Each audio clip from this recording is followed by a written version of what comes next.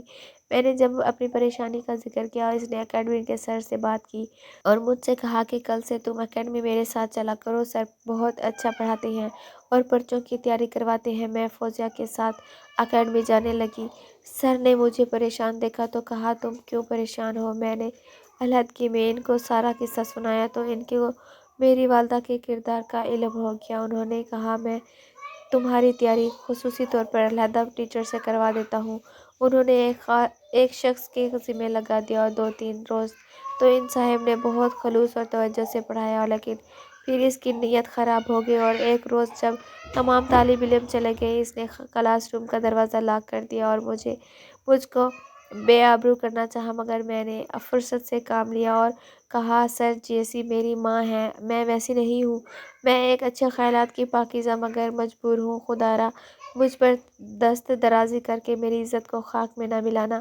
اگر میں آپ کو اتنی ہی پسند آ گئی ہوں، بے شک مجھ سے نکاح کر لیں، میں آپ کے ساتھ کورٹ میرج کرنے پر بھی تیار ہوں، کم از کم جائز طریقے سے تو آپ کی کہلاؤں گی۔ شاید میری معصومیت اور بے بسی نے اس کے دل پر اثر کیا، بولے مگر میں تو عمر رسیدہ اور شادی شدہ ہوں، میرے 4 بچے ہیں، کیا ایسی صورت میں تم مجھ سے نکاح کر لو گی؟ ہاں میں کر لوں گی، آپ عمر رسیدہ ہیں یا بال بچوں والے ہیں، اگر آپ مجھے عزت تو دے سکتے ہیں۔ عزت کی زندگی کی ساتھ شوہر کے ساتھ حلال کی کمائی ہی عورت کا فخر ہوتی ہے، میں اس پر بھی فخر کروں گی، بے شک آپ مجھ سے بڑے کیوں نہ ہوں، کیونکہ والد تو پتہ نہیں زندہ ہیں یا کسی نے ان کو جنم ختم کر دیا ہے۔ میرے چچا تو یہی رٹ لگائے ہوئے ہیں کہ ہمارے بھائی کو مروا دیا ہے۔ ماں عمر رسیدگی کی طرف جا رہی ہیں، ایسی کہ ہرس بھری طبیعت کا پہلا نشانہ میں ہی بنوں گی، اور میں ایسا ہرگز نہیں چاہتی۔ اس سے تو بہتر ہے کہ میری شادی کسی ایسے فقیر سے ہو جائے جس کے گھر میں غربت سے فاقے پڑتے ہوں، مگر وہ میری عزت کا محافظ بن جائے۔ سر میں بس مجبور مگر اچھی سوچوں کی مالک اور ایک باعصمت لڑکی ہوں، میں یہ کہتے ہوئے رو رہی تھی اور میرے ہچکیاں بندھ گئی تھی۔ اس شخص کے اندر کا شیطان اس دم مر گیا اور ضمیر جاگ گیا۔ اس نے کہا بے شک تم ایسی اچھی لڑکی ہو کہ کوئی بھی مرد تم سے شادی کر کے فخر محسوس کر سکتا ہے، خواہ وہ اوباش ہی کیوں نہ ہو۔ میں تم سے شادی نہیں کر سکتا کیونکہ میری بیوی میری اور تمہاری زندگی کو دوزخ بنا دے گی۔ کہ بھائی رسوخ والے ہیں، ہم اپنے چھوٹے بھائی کے لیے لڑکی تلاش کر رہے ہیں، اس نے انہی دنوں وکالت کا امتحان پاس کیا ہے، اگر تم راضی ہو تو میں اپنے چھوٹے بھائی سے تمہارا نکاح کر دوں گا۔ بہرحال میں اپنے غلط ارادے پر شرمندہ ہوں، دراصل میں نے جب تمہاری والدہ کے بارے میں سنا، یہی سمجھ لیا کہ تم کو بھی وہ اسی روش پر چل رہی ہوگی۔ بہتی گنگا میں ہاتھ دھونے میں کیا حرج ہے؟ پھر اس نے مجھ سے معافی مانگی، میں نے ان کے چھوٹے بھائی سے نکاح پر رضامندی دے دی، تو انہوں نے یہ شرط رکھی کہ کبھی اس واقعے کا تذکرہ میرے بھائی سے مت کرنا۔ میں نے وعدہ کیا، ظاہر ہے کہ ایسی غلطی کر کے میں اپنا دامن انگاروں سے کیوں کر بھر لیتی۔ سر نے میری شادی اپنے چھوٹے بھائی سے کروا دی، ماں تو کیا ماموں بھی شریک نہ ہوئے، مگر میں نے کسی کی پرواہ کی عزت بھری زندگی کی آرزو میں سب رشتوں کو ٹھکرا کر چلی آئی۔ میرے شوہر کا نام ظفر ہے اور کردار میں ہیرا ہے، جنہوں نے مجھے عزت اور زندگی کا سب سکھ دیا، کبھی میری ماں کا طعنہ نہ دیا، اس لیے میں نے بھی پیچھے مڑ کر نہ دیکھا۔ پھوپھو نے میری چھوٹی بہن کو ماں سے لے لیا کیونکہ والد صاحب کا کوئی سراغ نہ ملا۔ چھوٹا بھائی ماں کے ساتھ رہا، مگر جب باشعور ہوا وہ خود بخود میرے پاس آ گیا، جس کو میرے خاوند نے پڑھایا لکھایا اور پھر اپنے ساتھ وکالت میں لگا لیا۔ آج اس کی زندگی سدھر گئی ہے اور چھوٹی بہن کی شادی پھوپھو نے اپنے بیٹے سے کر دی ہے، وہ بھی اپنے گھر میں خوش ہے، مگر ماں اب اکیلی رہ گئی ہے جس کا بڑھاپا خوار ہے۔ ان کے لیے ہر نماز کے بعد اپنے رب سے رحمت کی دعا کیا کرتی ہوں، اس کے سوا اور کیا کر سکتی ہوں۔ والد بہت یاد آتے ہیں، ان کے بھائی بہنوں نے ان کا معاملہ اللہ پر چھوڑ دیا ہے، سوچتی ہوں مجھ سے بہت محبت کرتے تھے، شاید اب اس دنیا میں نہیں ہیں، ورنہ کبھی تو ہم سے ملتے۔ پیارے ناظرین السلام علیکم، امید کرتی ہوں آپ کو کہانی پسند آئی ہوگی۔ ویڈیو کو لائک اور ہمارے چینل کو لازمی سبسکرائب کریں۔ شکریہ۔